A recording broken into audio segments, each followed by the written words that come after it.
Okay, now we come to the English arrive. The English, they started their exploration around the same time as Spanish. Remember, Christopher Columbus comes over in 1492, and here we have the first English explorer, John Cabot, who was another Italian that could not get in with Spain like Christopher Columbus, so he went to England to try to get across, and he came over and found Newfound land, right down here.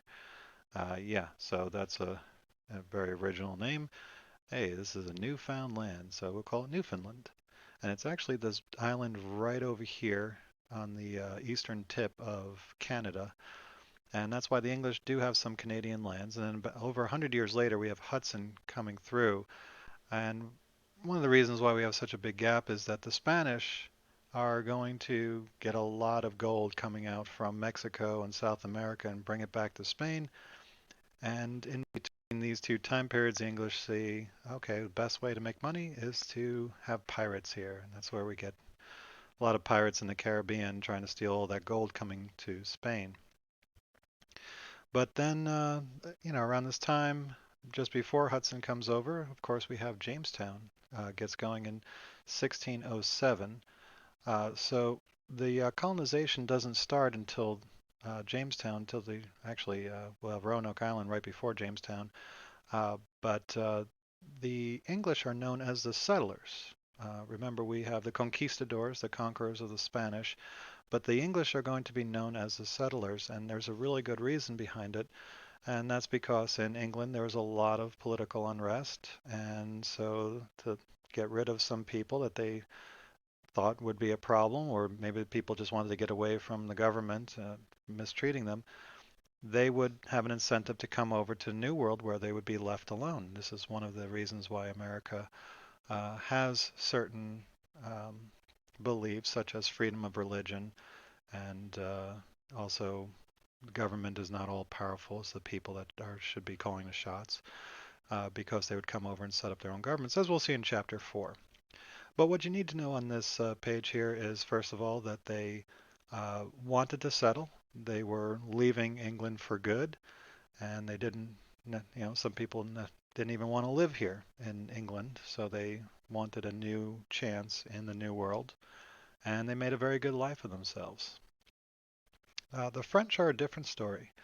Uh, I guess in France it was much nicer to live. People didn't want to leave France, so they had no interest in leaving permanently, at least not in the numbers that the English. The English, there were a lot more people that wanted to come to America and start a new life because of the religious unrest.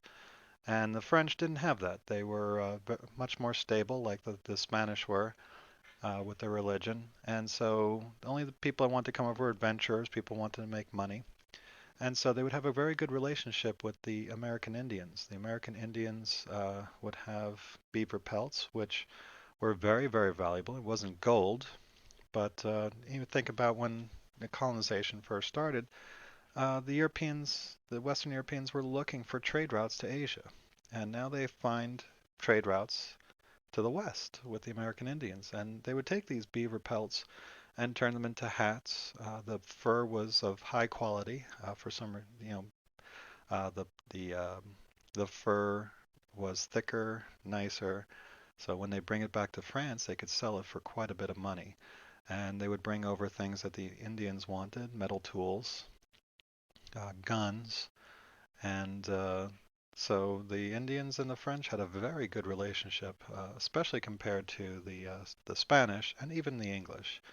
As you know, the English also wanted to trade, but since they were settling, they were kind of pushing the Indians more and more off their land, and the Indians started not liking that, so they had built-in conflict, whereas the French didn't. The Indians were happy that the French were there. They treated them fairly. They traded with them on an equal basis as though they were another nation, which they were. And so they had a much easier time setting up colonies. And one of the colonies that we really need to remember is Quebec. Quebec was set up by Samuel Champlain in the early 1600s, 1609, 1616. He goes down the St. Lawrence River. And then about 70 years later, we've got LaSalle, Robert LaSalle, explores the Mississippi River Valley and claims, and all this area gets claimed for France. This part of Canada, and then this part of what is now the United States, right here by the Mississippi. And the English will claim this part right here and up here near the Hudson Bay. And so that also puts them in close proximity for future conflicts. But um, those are the three uh, explorers: Cabot for the English that we need to remember, Samuel de Champlain, and Robert La Salle for the French.